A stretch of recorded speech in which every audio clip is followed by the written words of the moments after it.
ጌታችን ኢየሱስ ክርስቶስ በል ተነስና አልጋህን ተሸክመህ ሂድ አለ። ኦርቶዶክሳዊነት ስለሆንክ ሀብት ይሰጣል ማለት አይደለም። ኦርቶዶክስ ስለሆንክ ጤና ይሰጣል ማለት አይደለም። አትታመምም ማለት አይደለም። ቅዱሳን እንዲታመሙ የሚያደርገው እግዚአብሔር ለምንድን ነው? ክርስቶስን ለዚች ምድራዊት ሕይወት ብቻ የምንሻው ከሆነ ከሰው የባስን ምስኪኖች እኛ ነን አለ። ከሰው የባስን ምስኪኖች። የምድሩን ተውትና ወደ ሰማይ ከፍ በሉ፣ የእግዚአብሔር ልጅ ኢየሱስ ክርስቶስ በአባቱ ቀኝ ወዳለበት ሰማይ ሕሊናችሁን አንሱት ይላል። ሕሊናችሁ ይህንን ዓለም አልፎ የሚሄድ ይሁን። ምድር ላይ የተንጠለጠላችሁ አትሁኑ። ተው ይተውላችኋል፣ ይቅር በሉ ይቅር ይላችኋል። ጻጉ ማለት በግዕዝ ቋንቋ ድዊ፣ በሽተኛ፣ ታማሚ ማለት ነው። ጎልቶ የሚተረከው 38 ዓመት ተኝቶ የነበረው ሰው ታሪክ ነው። ግን የዚህ ሰው ታሪክ መታሰቢያ አይደለም። መጻጉ ማለት በሽተኛ ነው። ቅዱስ ያሬድ ነው ለአብይ ጾም እሁዶች ስም ያወጣላቸው። ይሄኛውን እሁድ መጻጉ ያለበት ምክንያት ጌታችን ኢየሱስ ክርስቶስ ለፈወሳቸው ድውያን በሙሉ መታሰቢያ ነው። ሁሉንም ድውያን የሚያጠቃልል ነው ማለት ነው። ስለዚህ ክርስቶስም መድኃኒት፣ እኛም በሽተኞች ነን። ሐሳቡ ክርስቶስ መድኃኒት ነው፣ እኛ ደግሞ በሽተኞች ነን፣ ድውያን ነን ማለት ነው። የጌታችን ኢየሱስ ክርስቶስ መድኃኒትነት የሰው ልጅ በሽተኛነት የሚነገርበት ነው። እንግዲህ እንደምታውቁት የሰው ልጅ ሲፈጠር በሽታ የሚባል ነገር አልነበረበትም። በስጋው ምንድነው የነበረው? ወደ ሰው ልጅ አፈጣጠር ከመውሰድ በፊት ታሪኩን መጀመሪያ አልተይርክላችሁ። ጌታችን መድኃኒታችን ኢየሱስ ክርስቶስ ወደ ኢየሩሳሌም በአይሁድ የፋሲካ በዓል ሄደ ይላል የዮሐንስ ወንጌል ምዕራፍ 5 ቁጥር 1 ላይ። እዚያም መጠመቂያ ቦታ ነበረ። መጠመቂያ ቦታዎቹ 5 መመላለሻዎች ነበሯቸው። መመላለሻዎች ማለት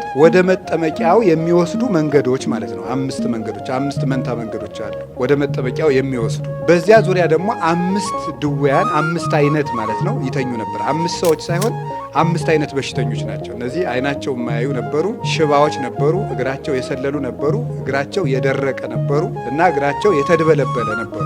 እነዚህ በዚያ ዙሪያ ተኝተው ይኖር ነበር። ይሄ ቦታ ምን ይባላል? ቤተ ሳይዳ ይባላል። በዕብራይስጥ ቋንቋ ቤተ ሳይዳ፣ ቤተ ዛታ፣ ሁለት ቃልም ያስነግርለታል። ቤተ ዛታም ይሉታል፣ ቤተ ሳይዳም ይሉታል። ቤተ ሳይዳ ወይም ቤተ ዛታ ማለት የምህረት ቦታ ማለት ነው። የምህረት ቤት ማለት መካነ ሳይል፣ የምህረት ቦታ፣ የምህረት ቤት ማለት ነው። ይሄ ቦታ በብሉይ ኪዳን ጊዜ መላኩ ከሰማይ እየወረደ ውሃ ነበር፣ በዙሪያው ኩሬ ነው። ያንን ኩሬ ከቄድሮን ወንዝ ወይም ቄድሮስ ወንዝ ቄድሮስ ይለዋል። ከሱ ተጠልፎ የመጣ ውሃ ነው። በቤተ መቅደሱ ዙሪያ የነበረ ያ ውሃ መልአከ እግዚአብሔር ከሰማይ ይወርድና ውሃውን በመታው ጊዜ ውሃው ይታወቃል። ውሃው ሲታወቅ ቀድሞ የገባ ሰው ከዚያ ቦታ ይፈወሳል። መልአኩ ደግሞ እየመጣ የሚመታው ቅዳሜ ብቻ ነው። ስለዚህ ዛሬ ቅዳሜ ያለፈችው ሰው መልሶ እስከ ሳምንት ቅዳሜ ታሞ ይቆያል። በዚያ ቦታ እንደዚህ ወረፋ አልደርሰው ብሎ እንግዲህ ፈጥኖ ሩጦ የገባ ሰው ነው። ወይ ራሱ ከጉልበት ያለ ሰው መሆን አለበት፣ ወይ ተሸክመው የሚወስዱ አስታማሚ ሰዎች ያሉት ብቻ ነው የሚድነው ማለት ነው። ይሄ ሰው ግን መንቀሳቀስ ስለማይችል 38 ዓመት በዚያ ወድቆ ተኝቶ ይኖር ነበር። እንግዲህ ጌታችን መድኃኒታችን ኢየሱስ ክርስቶስ ወደዚህ ሰው ነው የሄደው። በዓል ለማክበር ይሄንን ሰው ለማዳን ወደ ኢየሩሳሌም ሄደ። አሁን ይሄንን ካልኳችሁ እሱ ምን አለው? ሄዶ አንተ ሰው መዳን ትፈልጋለህ አለው።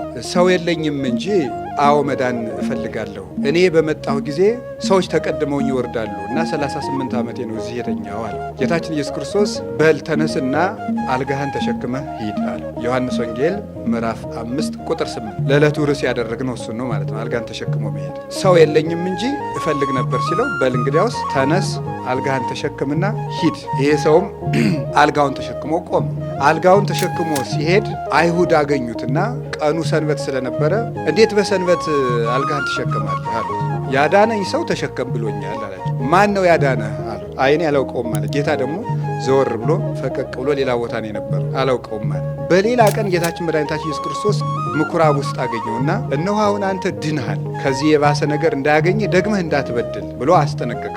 አይሁድም ጌታ እንደፈወሰው ስላወቁ አካሰሱት። ያካሰሱት ምክንያት ሰንበትን ሻረ ብቻ ብለው አይደለም፣ እግዚአብሔር አባቴ ነው ስላለም ነው። ጌታ ምን አላቸው? ለምንድነው ሰንበት ሽረ የምትፈውስ ሲሉት፣ አባቴ እስከዛሬ ይሰራል እኔም እስከዛሬ ይሰራለሁ አላቸው ይላል። ይሄ እንግዲህ ጥሬ ታሪኩ ነው።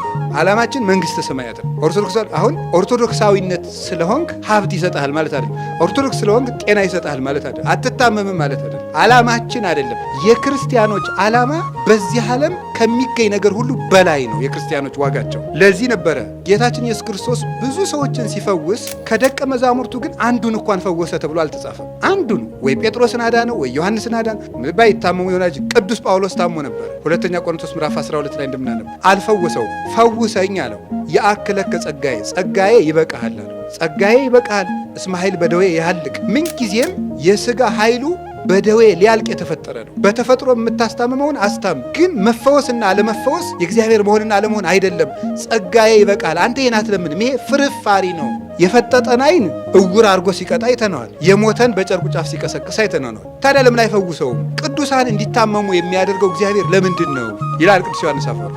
ይሄ የሚሆንበት ምክንያት አንደኛ ከሚያደርጉት ታምራት የተነሳ አምላክ እንዳይባሉ ነው ይላል። አምላክ እንዳይባሉ። አሁን ቅዱስ ጳውሎስ እንደው ሲደክመው ባናየው እግዚአብሔርን አይመስልም ብላችሁ ነው የሚያደርገው። ክርስቶስን ለዚች ምድራዊት ሕይወት ብቻ የምንሻው ከሆነ ከሰው የባስን ምስኪኖች እኛ ነን። ከሰው የባስን ምስኪኖች ክርስቶስን ለዚህ ዓለም ነገር ከሆነ ተስፋ የምናደርገው ከሰው የባስን ምስኪኖች። አንደኛ ቆሮንቶስ ምዕራፍ 15 ቁጥር 20 የመጨረሻ ድሃ ማለት ክርስቶስን ለምድራዊ ፍላጎቱ የሚጠብቀው ሰው ነው። ክርስትና ግን ከዚህ ውጭ ከዚህ በላይ ነው። ዓይንን ከፍ የማድረግ ሀሌው ዘበሰማይ ዋኮ ዘበምድር ሀባሃሎ ለጓለመያው በየማናቡ ይነብር ቆላሲስ ምዕራፍ 3 ቁጥር 1 ላይ የምድሩን ተውትና ወደ ሰማይ ከፍ በሉ፣ የእግዚአብሔር ልጅ ኢየሱስ ክርስቶስ በአባቱ ቀኝ ወዳለበት ሰማይ ሕሊናችሁን አንሱት ይላል። እግዚአብሔር በብሉይ ኪዳን እሱን ላመኑ ሰዎች ጤና እየሰጠ የሃይማኖት ዋጋ ያደርግላቸው ነበር። ጤና ማግኘት፣ የምድር በረከት መብላት፣ ዕድሜ ቆይቶ የልጅ ልጅ አይቶ መሞት፣ ያለ ጠላት በሰላም መኖር፣ እነዚህ የብሉይ ኪዳን እምነት በረከቶች ነበሩ። ጤና አንዱ በረከት ነው። ልክ የሰው ልጅ በኃጢአቱ ደዌን እንዳመጣ ሁሉ መከራን፣ ሕመምን እንዳመጣ ሁሉ በእግዚአብሔር ያመኑ ሰዎች ደግሞ ጤናን ያገኙ ነበር፣ ይፈውሳቸው ነበር። ሐዲስ ኪዳን ላይ ስንመጣ መፈወስም አለመፈወስም የእግዚአብሔር የመሆንም ያለመሆንም ምልክት አይደለም። መፈወስም አለመፈወስም አንድ ሰው የእግዚአብሔር ስለሆነ ጤና ያገኛል ማለት አንችልም። አንድ ሰው የእግዚአብሔር ባለመሆኑ ጤና ያጣል ማለትም አንችልም። ጤና ማግኘት የእግዚአብሔር ወዳጅነት መሆንም አለመሆንም አይደለም። እውነት ነው፣ እግዚአብሔር ጤና ይሰጣል። ግን ዓላማችን በሐዲስ ኪዳን ጤንነት አይደለም። ማንን ነው የምናየው? መንግሥተ ሰማያት። አንድ ጥያቄ ልጠይቃችሁ። ጌታችን መድኃኒታችን ኢየሱስ ክርስቶስ በምድር ላይ በሚያስተምርበት ጊዜ የታመሙ ሰዎችን ሲፈውስ ስራዬ ብሎ ጠርቶ የፈወሳቸው በሽተኞች አሉ? የፈውስ ቀን ብሎ ማለት ማክሰኞ ልፈውስ ስለሆነ የታመምክ ተሰብሰብ ብሎ ያውቃል? አያውቅም። አጠቃላይ የፈወሳቸው ሰዎች ሁሉ ምን ሲሉ የፈወሳቸው ነበር? አልፎ ሲሄድ የፈወሳቸው ነበር። እግረ መንገድ ነው። ጤና እግረ መንገድ ነው እንጂ ዓላማ አይደለም። ዓላማችን መንግሥተ ሰማያት ነው። ሕሊናችሁ ይህንን ዓለም አልፎ የሚሄድ ይሁን፣ ምድር ላይ የተንጠለጠላቸው አትኑ ማለት ነው። እና አሁን በዚህ ዘመን የዚህ ዘመን ክርስቲያን በተለይ አሁን ያለንበት የ21ኛው ክፍለ ዘመን ሰው በሰብዕናው በራሱ ምንድን ነው የሰጥቶ መቀበል ሕሊና ያለው ጭንቅላት ነው ያለው። የካፒታሊዝም ዘመን አይደል የምንኖርበት። እና ስጸልይ እግዚአብሔር ምን ይሰጠኛል ነው የሚለው። ህድጉ ወያህድግ ለክሙ። ቅዱስ ዮሐንስ አፈወርቅ በቅዳሴው ላይ ቢያስጠነቅቀን ይሄን እኮ ነው። እወ ህድጉ ወያህድግ ለክሙ እወ ስራዩ ወይሰሪ ለክሙ። ተው ይተውላችኋል፣ ይቅር በሉ ይቅር ይላችኋል። ምሕረት ሳይኖረን እግዚኦ ማረነ ማለት ምሕረት ሳይኖረን ማረኝ ትላለህ። አትምርም ቢያንስ እንደው ይገርማል። በሥላሴ ስም መመካት፣ በአብ በወልድ በመንፈስ ቅዱስ መመካት፣ ማማተብ፣ ሲበሉ አማትቦ መብላት፣ ከቤት ሲወጡ አማትቦ መውጣት፣ ወደ ቤት ስትገቡ የራሳችሁ ቤት እንኳ ቢሆን አማትባችሁ መግባት፣ ውላችሁ ወጥታችሁ እንኳ ቢሆን ተመልሳችሁ ስትገቡ አማትባችሁ መግባት፣ የራሳችሁን እስክብሪቶ ለሰዋውሳችሁ እንኳ ቢሆን ሲመለስ አማትቦ መቀበል። የትም ቦታ ላይ የሥላሴን ስም ምን ማድረግ ነው? ማህተም ማድረግ ማለት። የጌታችን መድኃኒታችን ኢየሱስ ክርስቶስን ስም መጥራት። ሰይጣን ኢየሱስ እንደሚባል ስም አድርጎ የሚጠላው ነገር የለም። ታውቃላችሁ? ይሄ እውነት የለም አለው። የራሱን የቻለ አጠራር። ጌታዬ ኢየሱስ ክርስቶስ ሆይ ምን በለኝ ነው? ማረኝ።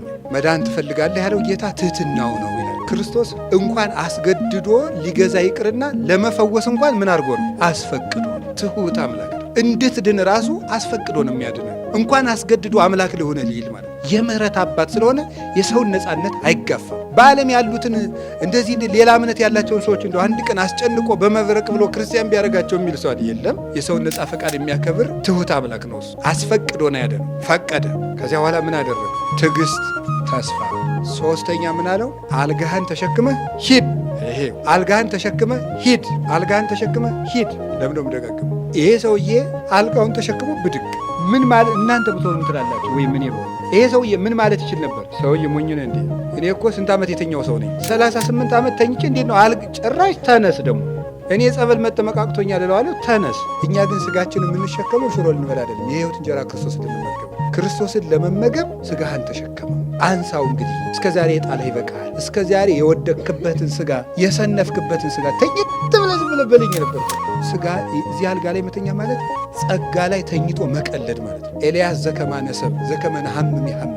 ኤልያስ እንደኛ ሰው ነበር፣ እንደሚያመን ይታመማል። ያዕቆብ። አሁን እኛ የተኛንበት ሥጋ አባቶቻችን ክርስቶስ ጋር የተዋሃዱበት፣ ይሄ ወደ ክፉ የምንሮጥበት እግር አባቶቻችን በአየር ላይ የተመላለሱበት በክርስቶስ ኃይል ከመላእክት ጋር የተራመዱበት የተኛንበት ሥጋ ሞት የሚፈራው ሥጋ ነው። በማን? በክርስቶስ ሥልጣን